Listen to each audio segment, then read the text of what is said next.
muy buen director. Pues director, enorme gusto en estar aquí visitando al periódico. Yo creo que ahorita hay varios temas muy importantes, muy interesantes, sobre todo. ¿Qué tal? Qué bueno. Yo creo que a nivel nacional, yo creo que el panorama que tienen ustedes es muy interesante, porque ustedes ven al país desde el centro y en su totalidad. Todas estas reformas que acaban de aprobarse, especialmente la reforma energética, ¿a dónde nos puede llevar al país? Por un lado, lógicamente que el gobierno federal lo ve con gran optimismo, quiere plantear que hay un mundo nuevo, que hay un mundo diferente, que viene un México maravilloso, ¿verdad?, de jauja. El PAN, que hizo alianza con él para sacar esa reforma, pues lo comparte. Pero yo creo que el PRD es un poco más centrado en este esquema. ¿Qué es lo que ven ustedes y qué riesgo no? Es un tema fundamental. A ver, México ha vivido los últimos 3 décadas fundamentalmente complementando su presupuesto con el ingreso petrolero. 40 centavos de cada peso que gasta el gobierno federal, año con año, proviene del petróleo. Pemex necesita una reforma, sí la necesita. Una transformación, sí la requiere. Una modernización, sí, también. Pero el gobierno se fue por una fórmula equivocada. Reformó el artículo 27 y el 28, esencialmente para permitir que en Pemex haya inversión privada nacional y extranjera.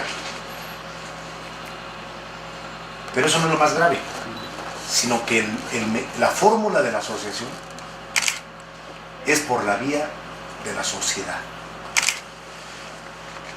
Hasta ahora Pemex podía contratar a empresas privadas nacionales y extranjeras para explorar, para perforar, para extraer, para construir plataformas marinas.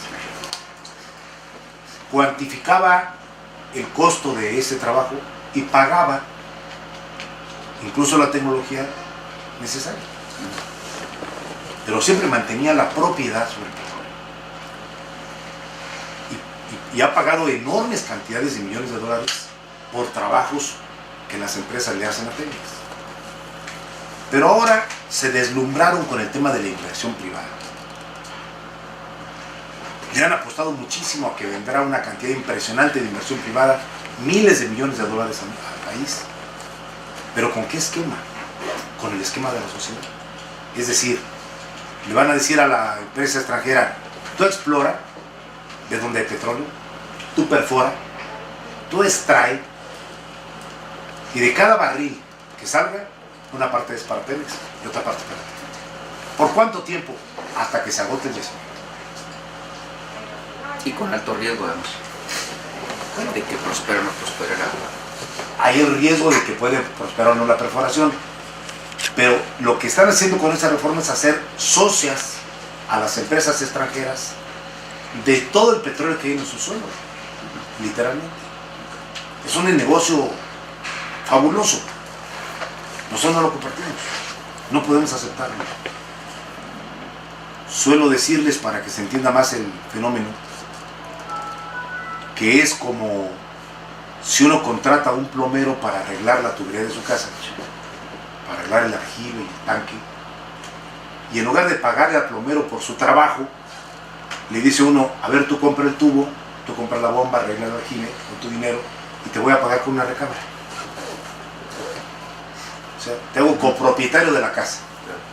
Con riesgo después se amplía la sala y el comedor y todo lo demás. Es lo que estamos haciendo con Pemex. Estamos abriendo la puerta a que la empresa extranjera llegue, invierta, explore, perfore, extraiga y se quede con una parte del petróleo que comercializará él directamente. Esa es su propiedad. Eso los hace propietarios o copropietarios de los yacimientos. Como el petróleo es un tema de interés nacional presente y futuro, no afecta a esta generación solamente, afecta a la generación del futuro. Decidimos frente a la aprobación de la reforma, utilizar la vía constitucional para derogar. Y la vía constitucional está en el artículo 35, fracción octava, que contempla la posibilidad de la consulta popular sobre temas trascendentes. Ahí coinciden con Morena. Sí. En la oposición a la reforma, sí. En la vía para enfrentarla, no. Porque los compañeros de Morena están planteándose derogar la reforma. No lo han dicho cómo. Eso solamente puede hacer el Congreso, ¿no? Con mayoría parlamentaria de un partido, de 2/3. Esa es que me parece. ¿Y existe la figura de una consulta popular para derogar una ley? Sí. En el artículo 35 constitucional, fracción octava, existe desde el 2011, que se introdujo. ¿Qué es una consulta popular? Si el 2% del padrón de electores nacional formaliza la petición de que se haga una consulta popular sobre un tema trascendente, con una pregunta específica, el órgano electoral tiene que aceptarla, preparar la consulta, y el resultado de la consulta es vinculatorio para el Congreso. Lo que la consulta determine, el Congreso tiene que acatarlo. De tal manera que derogar esa reforma solo puede ser posible en el corto plazo si la mayoría de los electores mexicanos así lo resuelven. Entonces, ¿qué va a pasar? Vamos a presentar la solicitud con los requisitos constitucionales. Calculamos más de 2 millones de firmas. Y si esto ocurre en el 2015, en la elección de julio, junto a la urna de cada de los diputados federales, tendrá que haber una urna extra y una boleta extra. Con la pregunta, ¿usted respalda, acepta, está de acuerdo con la reforma constitucional energética? ¿Sí o no? ¿Sí o no? Unos por el sí, otros por el no. Nosotros vamos a llevar a votar por el no, evidentemente. Si logramos que la mayoría de electores en las urnas digan no, ese mandato es obligatorio para los senadores y diputados. Tienen que derogar la reforma constitucional. Claro, puede ganar el sí. Y si gana el sí, es que la mayoría de los mexicanos dijo sí, adelante, aceptaremos. Esa es la ruta que hemos trazado y para eso vamos a trabajar intensamente todo este año y el año próximo. Es una gran lucha que vamos a dar. ¿Por qué esa vía y no la otra? O sea, bueno, sí, ok, la consulta nacional, pero esta consulta será hasta el 2015, ¿no le da todo este tiempo al gobierno de la República, al poder, al sistema, para convencer de las bondades de esta reforma que ellos dicen que tienen? Sí, sí les da tiempo. Y lo están utilizando, por cierto. Hay un bombardeo mediático convenciendo de la justeza de la reforma. Sin embargo, pese a ello, según los sondeos que tenemos nosotros, sigue siendo mayoritario en la sociedad mexicana la opinión adversa a la reforma. Ahora, no encontramos una vía más efectiva que esa. Las otras vías son inviables. ¿Cómo derogas una ley si no tienes mayoría de 2/3 en el Cámara del Congreso? No hay forma. Entonces, por eso utilizamos, para echar atrás reformas constitucionales, la propia ley constitucional, la que la Constitución nos permite. Y lo aparte de, les da la oportunidad como partido de ser quienes abanderan esto y estar en las dos. Bueno, por supuesto que lo vamos a vincular. No es el objetivo, pero será simultáneo. Será muy difícil separar la campaña de los diputados federales del tema energético. Es más, yo creo que va a ser el tema de definición de la campaña del 2015. El PRI, el PAN y el Partido Verde saldrán con sus candidatos a decir, votemos sí por la reforma energética. Tendrán derecho. Y en su propaganda y en sus mensajes dirán, voten sí. Y nosotros diremos no. Y que los electores determinen. Claro, hay que pactar reglas parejas. No vamos a aceptar que nos apabullen. Entre otras cosas, por ejemplo, el gobierno no puede participar en ese asunto. Es asunto de los partidos y de los ciudadanos. Pero puede defender su postura de la reforma. No, el gobierno no.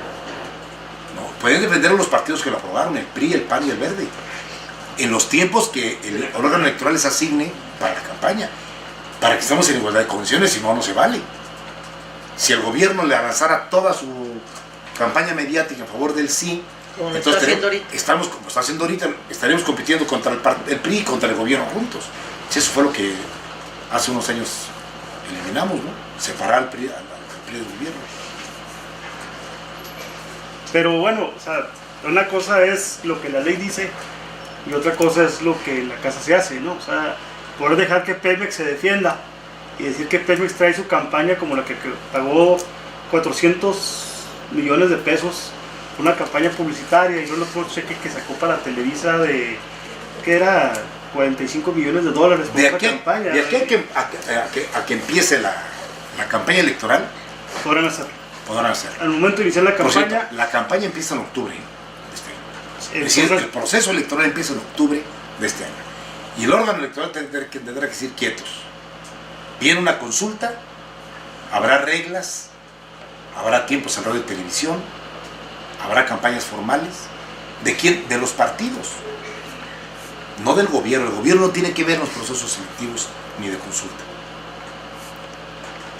Pero será una contienda importante porque en los hechos tendremos a 3 partidos llevando a votar por el sí, y a todos los partidos de izquierda llevando a votar por el no. y con eso se cumple el adagio de la campaña del PRD, PRI y PAN son lo mismo. Pues mira, ahí se van a juntar.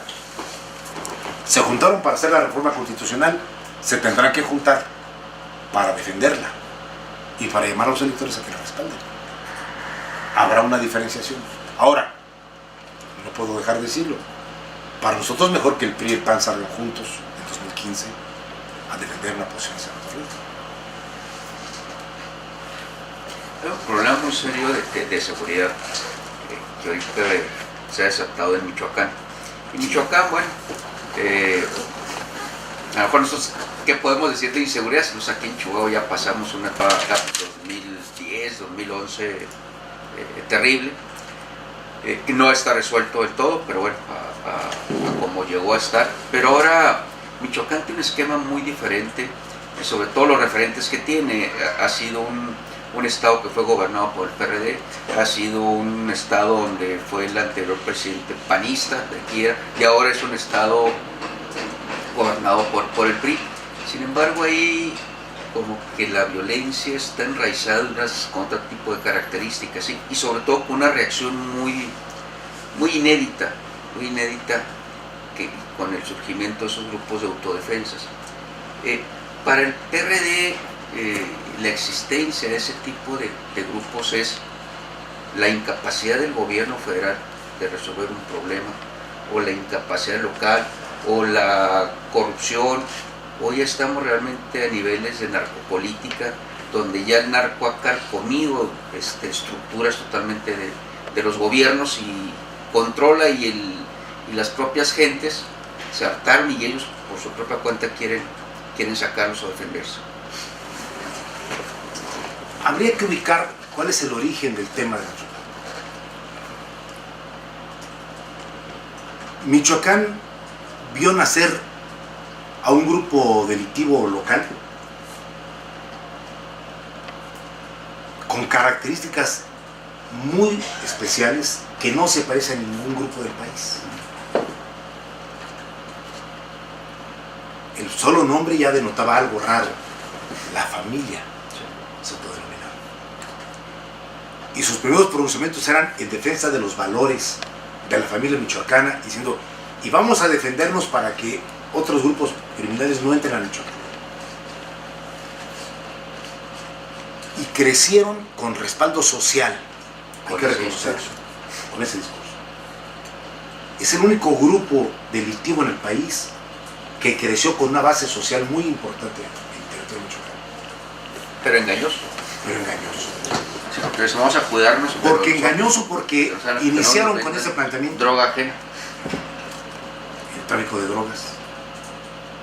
Luego empezaron a extorsionar a los grandes productores de aguacate y de limón. Luego siguieron con el puerto de Lázaro Cárdenas. Luego siguieron con las empresas mineras. Pero donde las cosas llegaron a un nivel ya imposible de aceptar es cuando empezaron a extorsionar masivamente a la sociedad que decían proteger. Tomaron zonas completas de Michoacán, la zona de Tierra Caliente, la zona de Patzingán, a partir de ahí y toda la periferia, y empezaron a extorsionar a tortillerías, a panaderías, a barrotes, a taxistas, a los puestos de los mercados. Es decir, instauraron un sistema de recaudación de impuestos paralelo al del gobierno hasta los niveles más bajos. Empezaron a extorsionar a los que tenían 2 o 3 hectáreas con cuota por hectárea, a los transportistas, a los refresqueros.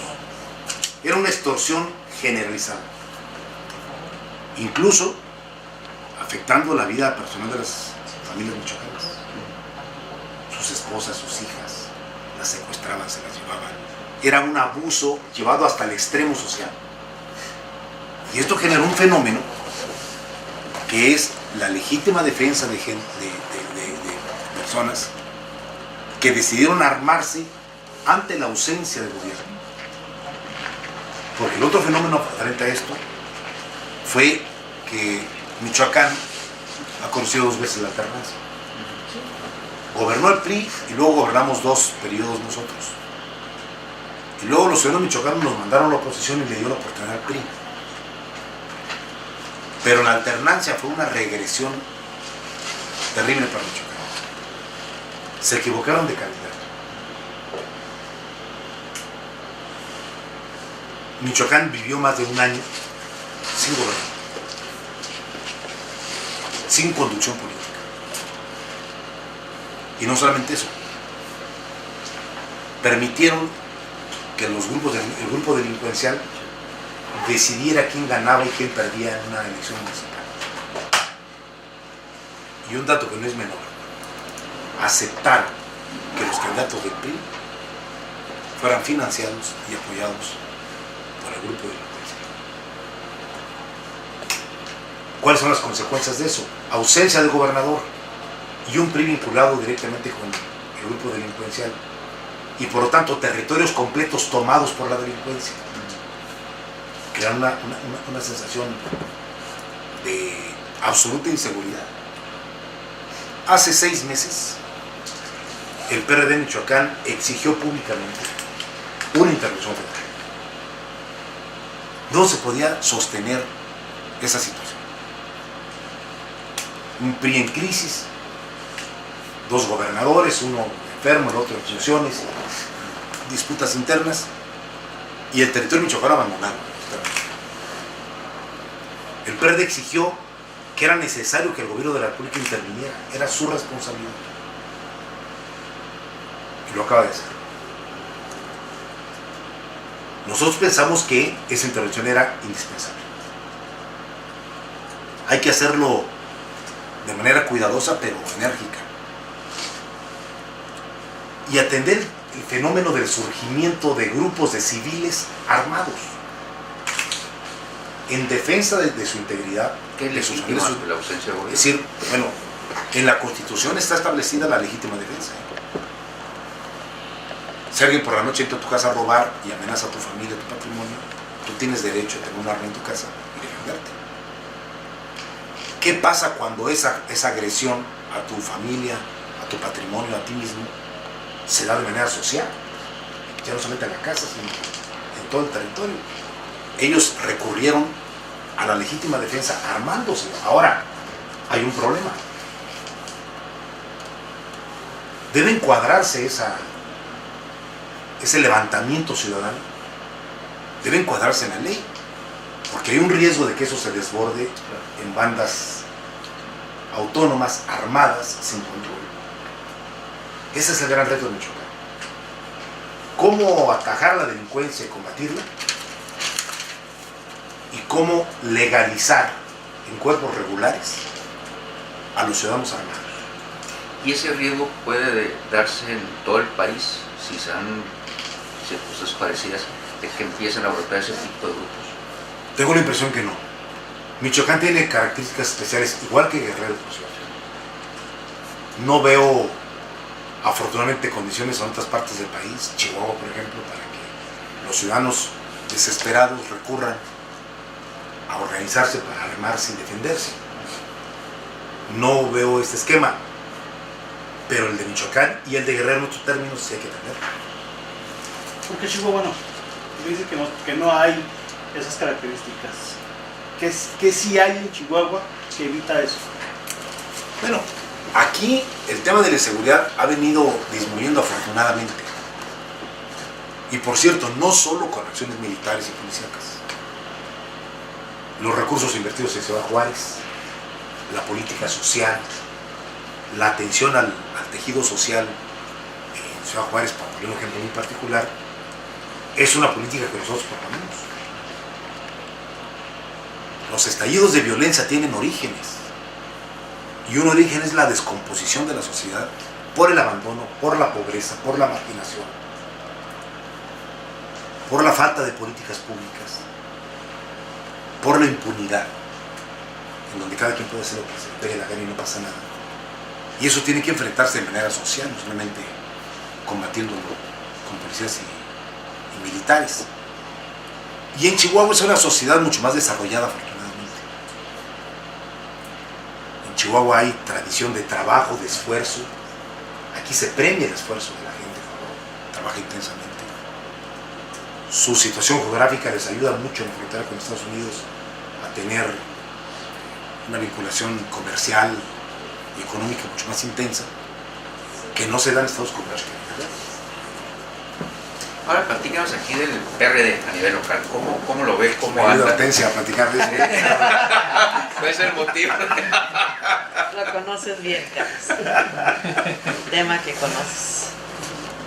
Ayer me reuní con mis compañeros del PRD. Sí. De todas las tendencias internas, por cierto, cosa que les agradezco que me hayan permitido hacer. El PRD va a entrar a un proceso de renovación interna que necesitamos cuidar, porque en Chihuahua tenemos 30,000 afiliados. 17,000 ahorita. 17,000 afiliados. 17,000 afiliados. Calculamos que a poco menos de la mitad acudirá a urnas. 8,000. Va a ser con todos los militantes. Va a ser abierto una elección para elegir consejeros Ah, en los municipios, en el estado y a nivel nacional. Y luego se pretende que los consejeros reunidos en sus consejos respectivos elijan ejecutivos de los 3 niveles. Primer reto nuestro, que este proceso electivo salga bien. Segundo, necesitamos que el partido se reencuentre con sus afiliados. Necesitamos ¿hay ubicar. ausencia? Hemos tenido durante muchos años una falta de comunicación con ellos, que necesitamos retomar. Hay 17,000 chihuahuenses que han decidido afiliarse al partido y ser miembros del partido. Entonces hay que ir a buscarlos, hay que llamarlos, hay que convocarlos. ¿En dónde? En el nivel municipal, que es donde viven. Y una vez que podamos convocar a nuestros afiliados, ir al segundo paso, que es reencontrarnos con los electores que nos han apoyado. En Chihuahua hay un fenómeno: en elecciones presidenciales subimos nuestro porcentaje, en elecciones locales bajamos.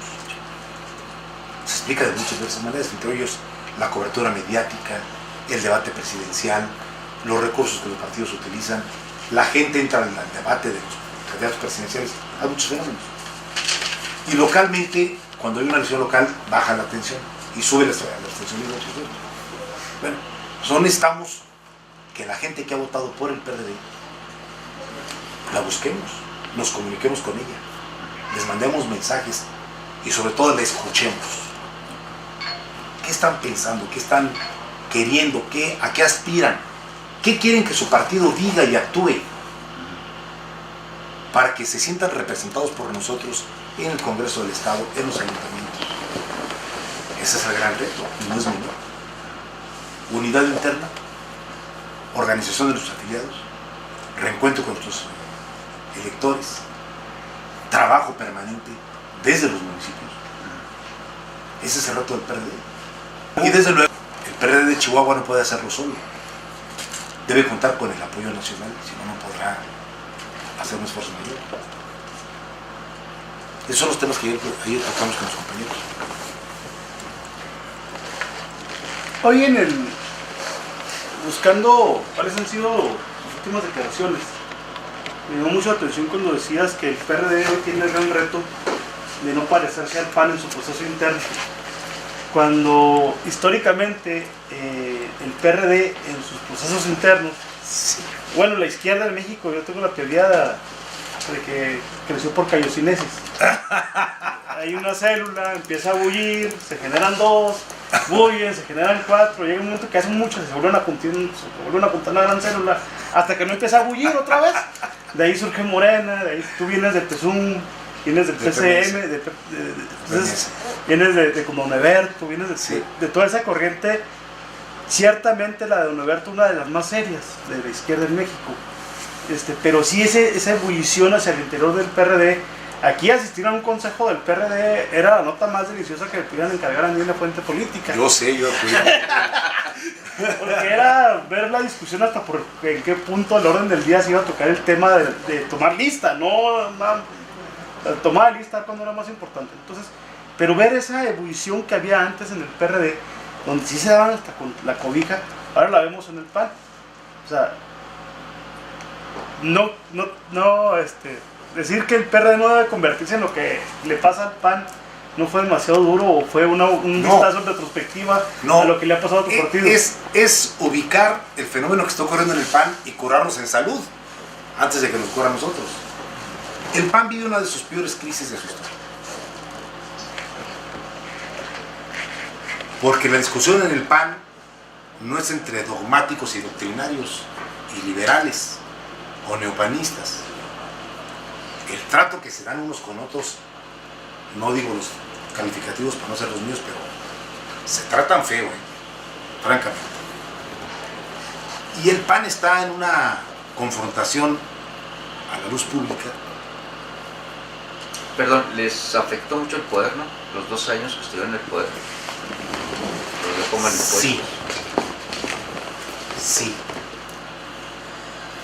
Había una frase de un teórico panista, Carlos Castillo Peraza, que ya murió, que suele decir: hay que ganar el gobierno sin perder el partido. Ganaron el gobierno, descompusieron el partido, y ahora perdieron el gobierno y tienen destrozado el partido. Les fue mal. Pero, a ver, no me quiero meter mucho en casas ajenas. Ese es el tema del PAN. Ahora, el nuestro.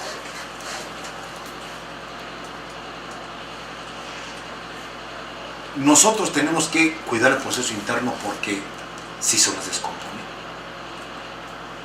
En estas escenas que tú has visto en el Consejo Estatal, si se nos descompone la elección interna y eso termina en un rosario de Amozoc, malas noticias para la izquierda peronista. Porque no habrá tiempo de recomponer el clima interno como el 2015. Mi llamado que estoy haciendo en todo el país a todas las expresiones es: compañeros, el primer acuerdo político interno debe ser cuidar el proceso interno. Gane quien gane, respetemos, que ganen bien, que ganen con prácticas aceptadas por todos. No descompongamos el ambiente interno. Ese es un deseo mío, no sé si lo voy a lograr, no depende de mí, depende de miles y miles de periodistas. Bueno, por el otro lado, pues está Marcelo Ebrard con Encinas, con el señor de las ligas, Bejarano, y luego está Sotelo por el otro lado. O sea, en este golpeteo interno, y luego el colmo es de los que se habla todavía de los padrinazgos de Andrés Manuel, cuando Andrés Manuel ya debería ser harina de otro costal, ¿no? O sea, yo tengo que poner el ejemplo. Yo no voy a entrar en una disputa desbocada ni con Marcelo ni con Carlos. He expresado y expreso mi respeto a los dos, tienen su trayectoria, su peso, su personalidad, son activos del partido. Y no lo voy a hacer por varias razones, por elemental respeto, pero también porque todos somos útiles para lo que viene después de esto. Todos somos necesarios. Que venga el proceso interno, que gane quien el partido decida mayoritariamente que debe estar al frente del partido. Y una vez pasado el proceso, ponemos a trabajar intensamente. Nos queda poco tiempo. Y luego, de este poco tiempo que queda, como dices tú, lo posible, lo que pudiera darse en este proceso interno, y al salir les queda muy poco tiempo para brincar ya al 2015, con el hecho, como decía ahorita, de la queyosinesis, de que la izquierda a veces se divide demasiado, y ya va a estar Morena en la palestra, ya va a estar otros partidos políticos de izquierda, no hay la posibilidad de ciertas alianzas, ellos tendrán que buscar sus propios trabajos. Por ley. No pone en riesgo el que el PRD sea la tercera fuerza política en el país. O sea, Bueno, ya lo somos. sí, por eso, pero no lo pone en riesgo de caer más abajo. Mira, la división en las fuerzas políticas nunca es buena. La división en la izquierda mexicana no puede ser algo que nos alegre. Lo lamentamos. Hay 3 partidos de la izquierda en este momento en el país. En unos meses habrá 4. La ley le impide a los nuevos partidos coaligarse. Tienen que ir solos a sacar su 3%. Por lo tanto, tendremos a Morena por un lado, por callados, y a Peralta por otro lado. Hay que ver qué hacemos con Petit y Movimiento Ciudadano, a ver si podemos ponernos de acuerdo. Pero es una mala noticia, sin duda. Lo único que te puedo decir es de que pase lo que pase en junio del 2015, después de esa elección, el tema de la unidad rumbo al 2018 va a estar en el centro de todos los partidos de izquierda. De ahí donde entra tu frase aquella que el izquierda radical y sin una izquierda de centro. Ahí está mi frase de que todas las izquierdas podemos ponernos de acuerdo. Las izquierdas del país. Respetando el peso de cada quien y tratando de construir un programa común y un mecanismo para buscar el mejor candidato en 2018. Personajes en la izquierda hay. En el PRI también. El gabinete ya tiene varios aspirantes por ahí haciendo tareas. En el PAN, quién sabe. Pero solo necesitamos cuidar nuestro proceso al 2018. La unidad va a terminar por imponerse. Sería mi conclusión. ¿Y si están dadas las condiciones de su unidad o todavía? En el 2015 no. Hasta por razones legales. No, ahorita aquí, en el PRD. Localmente. Sí. Bueno, eso mis compañeros tendrán que contestarlo, que conocen más bien la vida local interna del partido. Pero yo tengo confianza en que tengamos un ataque de cordura, todos los progresistas. Ojalá que eso ocurra. Se van a volver locos, ya van a hacer cuerdos. Un ataque de cordura. Para unir el universo, estas partes que tú dices que eran muchas partes, ¿cómo le dábamos cauce a la convivencia de tanta diversidad? Desde el 89 para acá. La única forma que logramos en el 95 fue representación proporcional pura. Nadie gana todo, nadie pierde todo. Y cada quien está representado de acuerdo al porcentaje que tenga en elecciones internas, para cargos de dirigentes y para cargos de elección popular. ¿Qué es lo que pasa? Que cuando en aras de lograr el mejor porcentaje posible hay un enfrentamiento total entre los contendientes, el ambiente se descompone. Ese es el tema. Pero yo debo decir que veo en el país un alto grado de conciencia sobre los riesgos que tenemos en caso de un mal proceso. Y creo que entre todos vamos a cuidar bien el PRD. ¿Los tiempos? Fíjate que ayer, antes de venir para acá, me informaron que más o menos va caminando una fecha más o menos de emitir convocatoria mediados de mayo, elegir consejeros mediados de julio, 60 días después, y elegir ejecutivos en agosto. Parece largo el proceso, y lo es, pero el Consejo Nacional se reúne el 22, 23 de febrero, ahí determinará la ruta correspondiente. En agosto, y luego el mes de impugnaciones, y nos llega septiembre. Eso es lo que no quisiera que hubiera. Y luego, Los conoces bien. Y luego 3 meses para preparar. Yo no quisiera que nos pasáramos 3 meses en impugnaciones, porque nos va a alcanzar el proceso electoral que empieza en octubre. Exacto. Por eso hablo del ataque de cordura. Espero que todo el mundo entienda que si nos la pasamos 9 meses del año en el tema interno, nos van a alcanzar los tiempos de la elección del 2015 sin estar preparados.